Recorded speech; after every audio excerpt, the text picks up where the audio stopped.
Jangan lupa untuk klik subscribe dulu dan hidupkan tanda lonceng di sebelah kanan. Supaya apa? Supaya channel ini terus berkembang dan bisa memberikan informasi terbaik untuk Anda Saya semuanya. jelaskan pada video kali ini yaitu tentang aplikasi pengolah kata, Microsoft Word, bagian-bagian pada Microsoft Word, dan yang terakhir, fungsi layout atau tata letak pada salah satu menu bar di Microsoft Word. Setelah menyimak dan mempelajari materi yang akan saya sampaikan tadi, peserta didik diharapkan dapat menjelaskan tentang aplikasi pengolah kata, mengklasifikasi pengaturan pada aplikasi Microsoft Word, menerapkan pengaturan pada Microsoft Word, memilih fasilitas yang ada pada Microsoft Word, membuat dokumen, dan yang terakhir dapat mencetak dokumen Microsoft Word. Langsung saja kita ke materi yang pertama, yaitu tentang aplikasi pengolah kata. Apa sih aplikasi pengolah kata itu? Aplikasi pengolah kata yaitu aplikasi yang digunakan untuk membantu pekerjaan manusia yang berhubungan dengan penyusunan dokumen dan juga difungsikan untuk melakukan pemformatan dan penyuntingan dokumen. Berikut adalah beberapa fungsi aplikasi pengolah kata secara umum. Yang pertama yaitu untuk membuat dokumen, menyunting dan memformat dokumen, mencetak dokumen, membuat cover, memberi hiasan dokumen, mengarsipkan sebuah tulisan, penulisan digital, dan masih banyak lagi fungsi dari aplikasi pengolah kata. Terdapat beberapa jenis aplikasi pengolah kata. Yang pertama, Microsoft Office Word yang dikeluarkan oleh Microsoft. Nah, Microsoft Word adalah aplikasi pengolah kata yang paling umum digunakan dan akan menjadi bahasan kita pada video kali ini.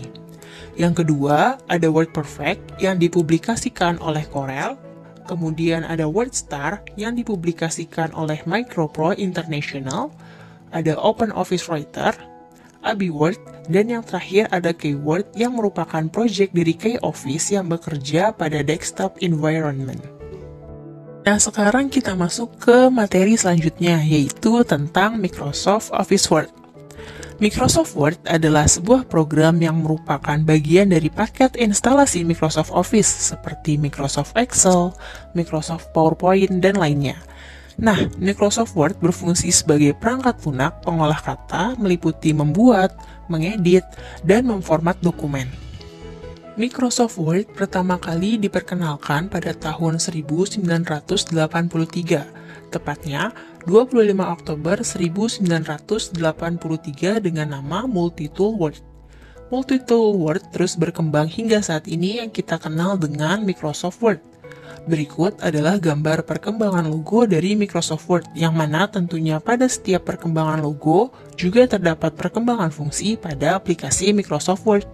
Berikut adalah contoh beberapa perbedaan dari perkembangan Microsoft Word, yaitu antara Microsoft Word 2013 dan 2016. Yang pertama, Microsoft Word 2016 dapat digunakan dimanapun, baik itu di desktop, tablet, ataupun smartphone. Kemudian, terdapat penyinkronan perangkat pada Microsoft Word 2016. Microsoft Word 2016 dapat membagikan atau menambahkan sebuah dokumen dan juga dapat membagikan link dokumen ke sosial media. Microsoft Word 2016 juga dapat mengubah format penyimpanan, misalnya Word ke PDF, Word ke PowerPoint, atau Word ke teks. Yang terakhir, pada Microsoft Word 2016 terdapat pengaturan yang lebih leluasa dan menarik dibandingkan dengan Microsoft Word 2013. Sepertinya penjelasan dasar tentang pengenalan Microsoft Word sudah cukup. Nah, sekarang kita masuk ke materi selanjutnya, yaitu bagian-bagian yang terdapat pada Microsoft Word.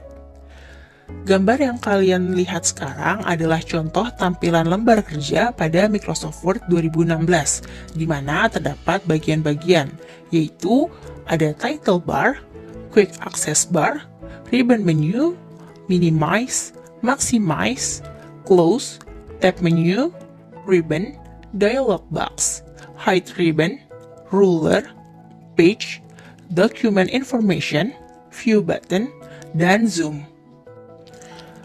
Pada materi kali ini, saya akan menjelaskan salah satu tab menu yang berada pada Microsoft Word, yaitu Page Layout atau tata letak.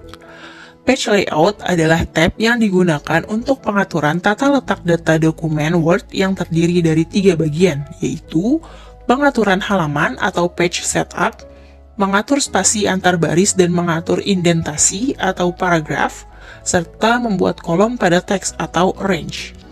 Sekarang saya akan menjelaskan fungsi dari bagian-bagian yang ada pada page layout.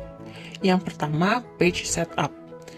Pada page setup terdapat 7 fungsi bagian, yaitu ada margin yang berfungsi untuk mengatur ukuran pinggir halaman, diukur dari batas ketikan ke tepi kertas.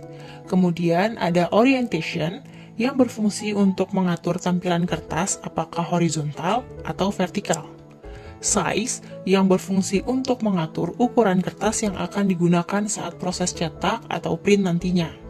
Columns berfungsi untuk mengatur tampilan tulisan menjadi satu kolom atau dibagi menjadi lebih dari satu kolom. Breaks berfungsi untuk membuat jeda pada halaman.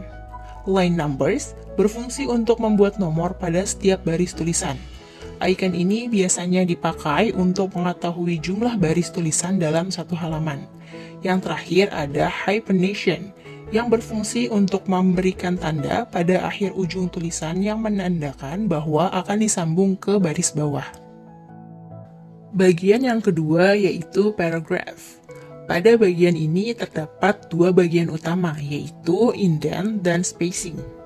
Pada bagian indent terdapat indent left dan indent right. Indent left berfungsi untuk menggeser tulisan dari tepi kiri halaman ke bagian tengah halaman. Sementara, indent right berfungsi untuk menggeser tulisan dari tepi kanan halaman ke bagian tengah halaman. Kemudian, pada bagian spacing terdapat spacing before dan spacing after. Spacing before berfungsi untuk membuat baris tulisan pada bagian atas tulisan terlihat agak luas atau jarang antara baris tulisan yang satu dengan baris tulisan yang lain. Sementara, spacing after berfungsi untuk membuat baris tulisan pada bagian bawah tulisan terlihat agak luas atau jarang antara baris tulisan yang satu dengan baris tulisan yang lain. Bagian yang terakhir pada page layout yaitu arrange. Pada bagian ini terdapat 5 fungsi, yaitu ada position yang berfungsi untuk menempatkan gambar berada pada bagian tulisan yang dikehendaki. Caranya, klik gambar atau grafik lalu pilih icon position. Pilih sesuai kehendak posisi gambar atau grafik diletakkan. Kemudian ada wrap text yang berfungsi untuk mengatur gambar atau grafik yang mana dapat diletakkan di mana saja tanpa mengganggu keutuhan tulisan tersebut. Kemudian ada selection panel yang berfungsi untuk membuat gambar atau grafik tidak terlihat. Ada align yang berfungsi untuk memindahkan gambar atau grafik sesuai kehendak, atas, bawah, tengah, atau samping pada tulisan. Yang terakhir ada rotate yang berfungsi untuk memutar atau membolak-balik gambar atau grafik dengan rotasi 90 derajat ke kanan, kiri, dicerminkan atau opsi rotasi lainnya. Success is not an accident. It is hard work, perseverance, learning, studying, sacrifice, and most of all, love of what you are doing or learning to do. Sekian penjelasan saya kali ini. Semoga materi yang saya sampaikan dapat bermanfaat. Tetaplah berusaha dan terus belajar. Juga jangan lupa berdoa, karena sukses itu bukanlah sebuah kebetulan, tetapi hasil dari usaha kita. Mohon maaf apabila ada salah pengucapan ataupun salah kata. Terima kasih. Wassalamualaikum warahmatullahi wabarakatuh.